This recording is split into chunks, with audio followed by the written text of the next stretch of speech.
Halo, Assalamualaikum warahmatullahi wabarakatuh. Selamat pagi anak-anak hebat, sahabat referensi belajar. Bagaimana kabar kalian? Semoga kalian selalu sehat, tetap ceria, dan juga tetap semangat. Pagi hari ini kita akan belajar tentang sumber daya alam. Namun, sebelum memulai aktivitas, ada baiknya kita berdoa terlebih dahulu agar materi yang Bapak sampaikan dapat mudah kalian pahami. Dan juga jangan lupa untuk sarapan terlebih dahulu. Dan yang tidak kalah penting adalah selalu mencuci tangan sebelum dan sesudah beraktivitas. Bisa? Berdoa dimulai. Selesai. Jangan lupa juga siapkan alat tulis kalian, catat hal-hal yang penting. Kemudian jika ada yang ingin ditanyakan, silakan bertanya di kolom komentar atau bisa melalui WhatsApp grup. Oke? Langsung saja, mari kita mulai.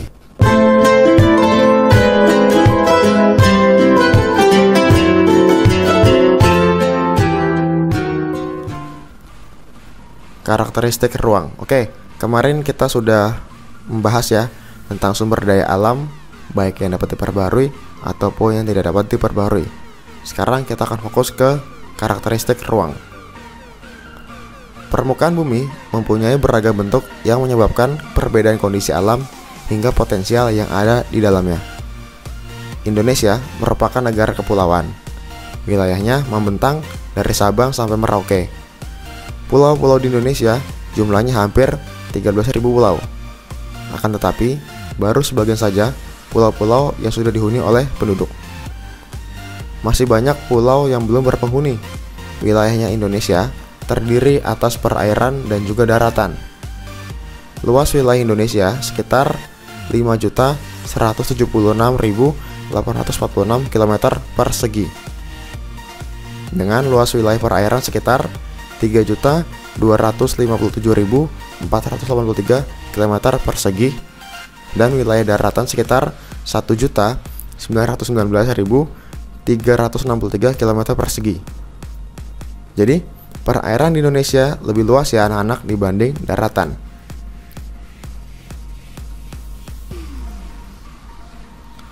Kebutuhan manusia tidak semuanya dipenuhi di daerah sendiri, sehingga manusia harus melakukan usaha ke tempat lain untuk mencukupinya. Oleh karena itu, sebagai makhluk hidup yang mendiami muka bumi, tentunya kita menyadari bahwa hidup kita dipengaruhi oleh keadaan alam. Adapun ruang bumi yang dimanfaatkan oleh makhluk hidup untuk kesejahteraan hidupnya meliputi daratan, air, dan juga udara. Ruang memiliki karakteristik yang berbeda-beda antara ruang di satu tempat dengan tempat yang lain.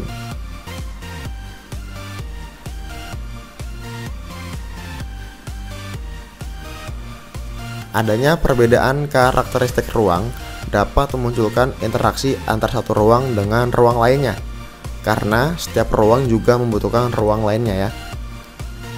Interaksi antar satu ruang dengan ruang lainnya dilakukan dalam usaha untuk memenuhi kebutuhan hidupnya. Contohnya, daerah pesisir aktivitas penduduknya adalah sebagai nelayan, yaitu menangkap ikan. Penduduk dari daerah pegunungan membutuhkan ikan dari daerah pantai. Kedua wilayah tersebut kemudian saling berinteraksi melalui perdagangan. Interaksi antar ruang dapat berupa pergerakan orang, barang, atau informasi dari daerah asal menuju daerah tujuan. Oke, sekarang kita masuk ke bentuk-bentuk muka bumi. Bentang alam dan relief di muka bumi ini tidak muncul begitu saja. Adanya keragaman bentuk muka bumi yang selalu berubah dari waktu ke waktu disebabkan oleh tenaga pembentuk muka bumi yang disebut dengan tenaga geologi. Tenaga geologi tersebut terdiri dari dua jenis, yakni tenaga endogen dan juga tenaga eksogen. Tenaga endogen adalah tenaga yang berasal dari dalam bumi yang bersifat membangun atau konstruktif. Tenaga endogen ini dikelompokkan menjadi tiga, yaitu tektonisme, vulkanisme, dan juga gempa bumi atau seisme. Nah, kemudian tenaga eksogen adalah tenaga pembentuk muka bumi yang berasal dari luar, yakni berupa tenaga air, angin, sinar matahari, maupun tenaga dari makhluk hidup. Tenaga eksogen ini dikelompokkan menjadi 4, yaitu pelapukan, pengikisan atau erosi, pengendapan, amblesan. Nah, tenaga geologi tersebut menghasilkan berbagai relief-relief tertentu di permukaan bumi. Bentuk permukaan bumi ada yang melengkung ke atas atau ke bawah, berbukit-bukit, hingga menjulang tinggi membentuk gunung.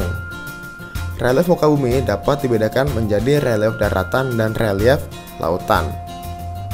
Pada relief daratan ada beberapa bentukan, yaitu dataran rendah, dataran tinggi, bukit, gunung, dan juga pegunungan ya.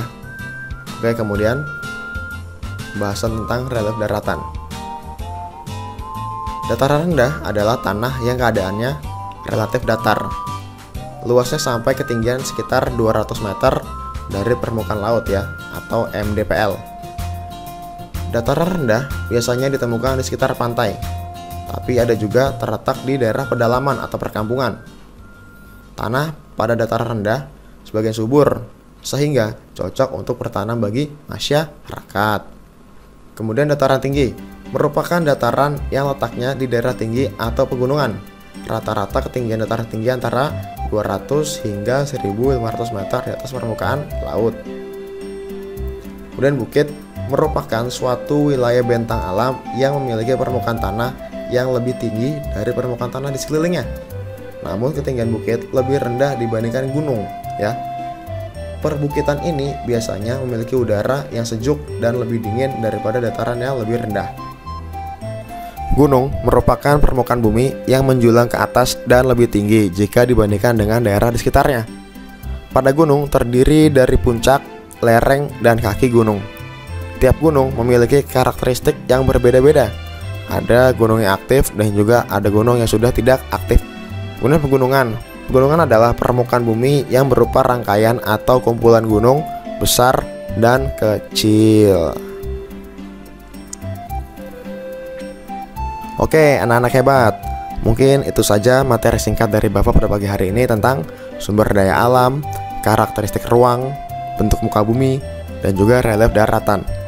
Namun, sebelum mengakhiri pembelajaran pada hari ini, ada tugas yang dapat kalian kerjakan nih. Oke, ini dia latihan soalnya. Ya. Kalian buat tabel. Tabel ini berisi tentang karakteristik ruang, contohnya, kemudian aktivitas di dalamnya ya. Buat saja tabel 1-5 di buku latihan kalian. Contohnya nih, untuk karakteristik ruang ini dataran tinggi. Nah, contohnya ada dataran tinggi Dieng. Nah, aktivitas yang ada di dataran tinggi ini apa? Yaitu perkebunan. Nah, nanti kalian bisa ganti nih nama contoh ininya apa nih. Tidak boleh sama seperti ini ya. Bisa minta bantuan orang tua kalian untuk mengerjakannya. Namun yang mengerjakan kalian hanya diskusi dengan orang tua ya, tidak ditulis oleh orang tua. Kerjakan sampai 5, kemudian difotokan, lalu diupload ya di Google Form. Linknya nanti akan menyusul. Terima kasih. Wassalamualaikum warahmatullahi wabarakatuh.